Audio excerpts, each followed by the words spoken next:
Hello, beautiful people. It's your girl Neyssa with XPansive Taste. Here we expand our realities to ultimate greatness and learn to receive the best out of life. So, today I'm going to share with you some of the lessons my mom taught me growing up. Some of these lessons are just like general kind of things you teach your child, and some of these lessons are like about womanhood. I really am grateful that I had such an attentive mother growing up. And I agree with a lot of her philosophies, even though at the time, like, I might have found it annoying.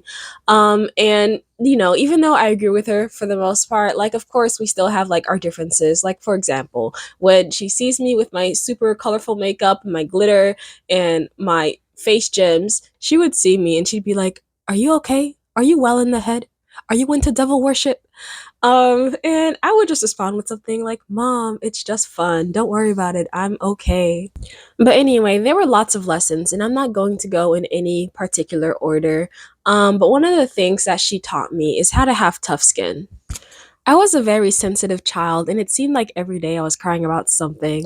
But in particular, I had a brother who very much provoked me to make me cry every day. My older brother was a bully.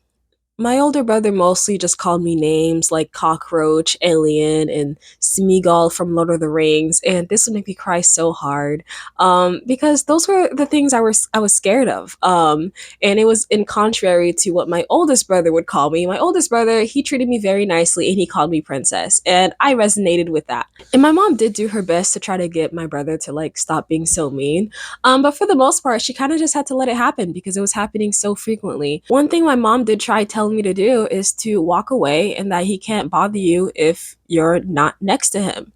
But that didn't work because I was a clingy kid and I wanted to be around everyone, you know? Of course, I wanted to be with my family. Um, but eventually she started coaching me to like stand up for myself, and she would say, "Hey, tell him leave me alone." And I remember practicing that, and she would coach me. She's like, "Say it louder." And I'd be like, "Leave me alone. Leave me alone. Leave me alone." And yeah, she let me yell at him. Even though my brother did bully me for like a very good portion of my childhood, like until I was 12, it didn't concern my mom too much because, she would tell me, like, you guys will be fighting 1 minute and then the next minute we're laughing and he's giving me piggyback rides. And so she eventually just like let us do whatever we were doing.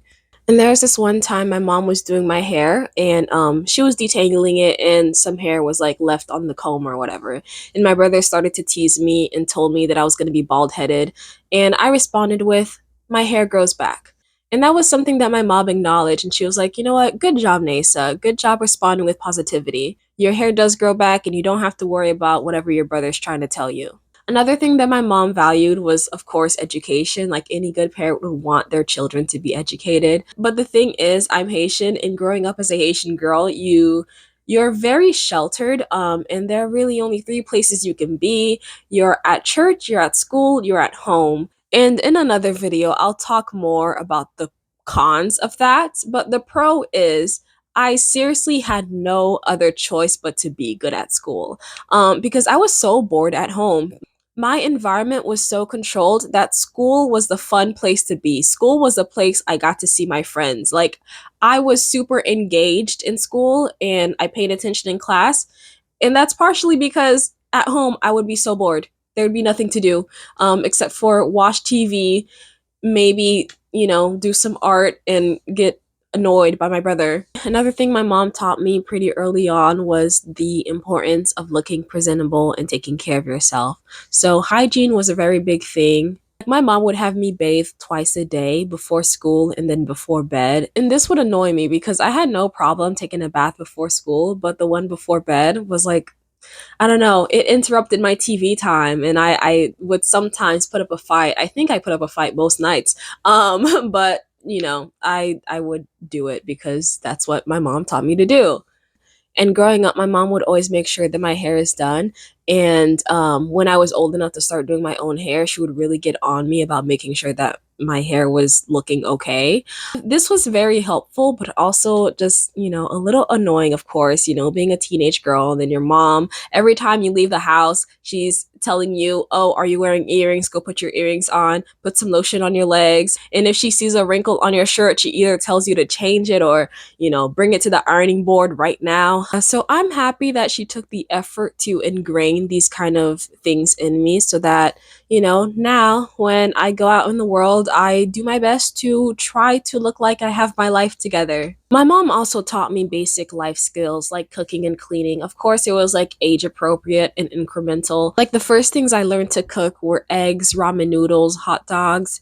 And of course, she also taught my brother these things because, she needed to teach him how to take care of me when she wasn't around. And so my brother would have to cook for me too. My mom, of course, taught me how to clean up for myself, and I did have some chores. And she had my brother and I do the chores together, like cleaning up the bathroom. And even though my mom is very traditional and she would rather have me be the one doing most of the cleaning, she knew that my brother had to be involved in this because, he had more muscles, he's bigger, he can scrub better. And so she would have my brother and I clean the bathrooms together. Yeah, she would reward us with a couple dollars, and that would be enough to, for us to be okay with doing chores. And I think I was about 9 years old when my mom told me that it was time for me to start ironing my own clothes. And even though I had to do this, like, especially, every Sunday, I would have to like iron my dress or something. Like, I have an iron now, but I rarely ever use it. I don't know what these fabrics are made out of now, but I don't know. Clothes don't get wrinkly like they used to. One amazing thing my mom taught me in my childhood was to practice my crafts and pursue my dreams. Even though I grew up very bored at home, my mom still allowed a lot of room for self discovery. And she supported me whenever I had like creative ideas and wanted to, make it happen. And so when I was a kid, I decided I wanted to be a fashion designer. And what I would do is I would sometimes cut up my clothes and sew them because at some point I was taught how to sew. So this was a fun thing that I would do. And of course, my mom had a problem when I would be cutting my clothes and she'd be like, hey, stop cutting up your clothes. And so eventually I learned, okay, don't just cut up the clothes that you don't like. Cut the clothes that don't fit you anymore. But eventually, when I turned 13, my mom surprised me with a sewing machine. And this was so exciting. And, I felt really seen. And I was so excited to, like, start learning how to use a sewing machine because everything I did was by hand. So long story short, my mom was supportive and she bought me a sewing machine, but the sewing machine scared me. And so a couple months later, I ended up like giving it away. The sewing machine was loud and fast, and it was something I had a hard time self teaching myself. Like, I would watch YouTube videos, it just wouldn't really help me. And there was this one moment where, like, I used the wrong kind of needle with the wrong kind of like paddle or whatever it's called. And then, like, when the needle hit the paddle, it popped and almost it flew at my eye. It flew at my eye, and I was mad. I was scared. I was like, oh my gosh, my sewing machine almost made me blind. Another thing my mom taught me was not to lie. In second grade, I was given an envelope with my lunch money, and I was told to bring it into the school, for lunch. And I left it at home. I forgot about it. And when I got home, my mom, she did a little test on me. She asked me, did you remember to bring your lunch money? It was a dumb lie, but I said, yes, I remembered to bring my lunch money. And of course, the envelope was right where she had left it on the dining room table. But I didn't want to get in trouble for forgetting to bring my lunch money, and so I lied to her. And she was so mad at me for lying, and she gave me a whooping. My brother and I, we didn't get whoopings often. It was very rare. But this particular time, she was mad enough to give me one. And, it wasn't like the type where it's like on your body, but the hands. So she would take a belt and, whip your hands. It really wasn't anything too crazy. Like, of course, I would be crying, but it'd be like, 5 times. And as she's doing it, she would explain to you why you're getting this punishment. But after that moment, I felt like I learned that one of the worst things I can do is lie. And that might not be true, but That's what my brain told me. I can't lie. But as I got older, I made some more connections and I realized it wasn't actually the lie that she was mad at, it was like what I lied about. This was made clear to me when a couple years ago my mom recited a memory and she was all like, she told me that when I was in first grade, and apparently I had no lunch money and I was denied school lunch. And that day I cried and yeah, she felt very terrible as a mother because she didn't know she needed to give me lunch money, and that day her child was hungry, and that really hurt her. So from then on, my mom took lunch money very seriously, and I guess I just kind of forgot. And so in second grade, I forgot to bring it, and she didn't like that I lied because this lie did not help me in any way. It just like it prevented her from being able to take care of me properly. The problem was not that I lied. The problem was I made a lie that would harm me. So now we're going to get more into the topics of womanhood. So my mom told me about puberty. She told me what it would do to me. She told me what would happen. She always kept in mind that I would eventually one day be a woman, and she was not scared to let me know of the things that I needed to be careful about. She did tell me, hey, you can't keep wearing the same things you wore as a little girl because your body is changing and men are going to start looking at you. So when my brother had his guy friends come over, she told me to stay in my room. When we had visitors, she told me, hey, you can't be wearing these shorts. You can't be in your pajamas. She told me to be a little bit more dressed up, especially when the visitors were male. And when I was 13, getting approached by older teenagers, like, guys that were definitely way too old for me. Whenever my mom would see this, she'd be like, hey, you don't have to be friendly to these people. Like, them approaching you, it's not okay. They have no business trying to talk to you. So she warned me about the predators, and she let me know that as a teenage girl, I would get, lots of attention from, creepy men. And in middle school, I walked to and from school, and we lived in apartments.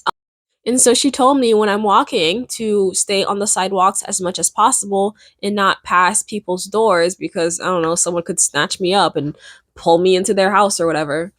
And of course, she always addressed it when my clothes were too tight and my dress was too short. And, shorts in general, she didn't like me wearing shorts at all in public. And I guess I wasn't really allowed to. And of course, as a teenager, I had my arguments with her like, come on, mom, my pants are too tight. They're just skinny jeans.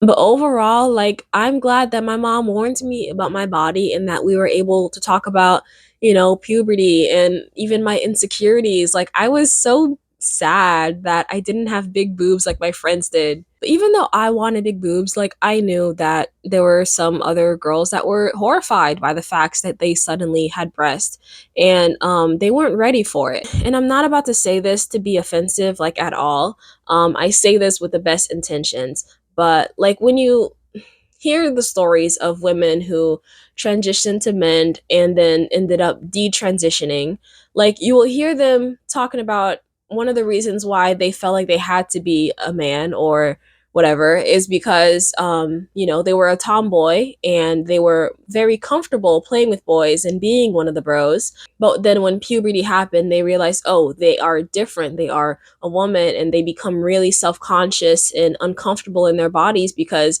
they still want to have that same relationship with their guy friends, but their guy friends start sexualizing them and it makes them really uncomfortable in their skin. Possibly for some tomboys, like that would be something valuable to teach them, to like warn them before they start to get super insecure. I think it's an important thing to let them know, hey, like even though you like hanging out with guys and whatnot, like you're eventually going to start looking like a woman and it's going to make a difference in your life. And it's nothing to be ashamed of. Like you can still enjoy being a woman, still enjoy liking more boy things, but understand that that's where your life is headed. And possibly if someone had sat down with them and let them know the truth, then they wouldn't have to go through the trauma of transitioning and then detransitioning. Another thing my mom taught me is that you don't have to smile all the time. And my mom is a very smiley, friendly, bubbly woman. And I learned to be like that too. But for me in particular, something went wrong. Something went wrong in here. I don't know. Or something went really, really right. Because the thing is, I'm someone who is almost always smiling and I can't help it. I don't know where that came from, where that stems from, but I am someone who is very chill and I don't take many matters seriously. I have an extreme difficulty of imagining worst case scenarios, and then when worst case scenarios do happen, um my reaction is very, it's not very appropriate.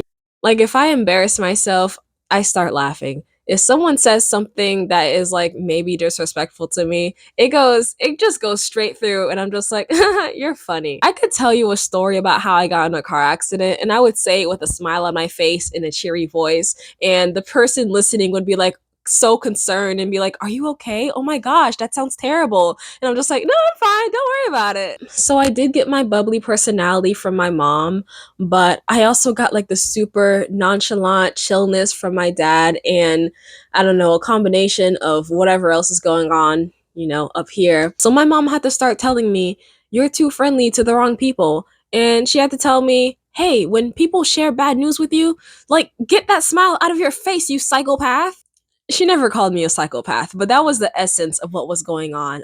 It's just that like bad news and negativity, it doesn't register in my brain quite like it's supposed to. But it's also like my superpower because I'm unbreakable, no matter what. Hey, I'm alive, I'm breathing, I'm on fire. I'm good. So those were some of the things that my mom taught me and that I feel should be taught to all women.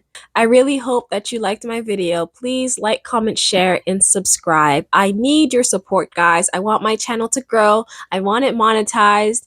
Yeah, so I need your help. Please like, comment, share. Heavy on the subscribe. That is all, beautiful people. Thank you so much for watching. I send you my love. Mwah. Bisous. A little bit of this, a little bit of that.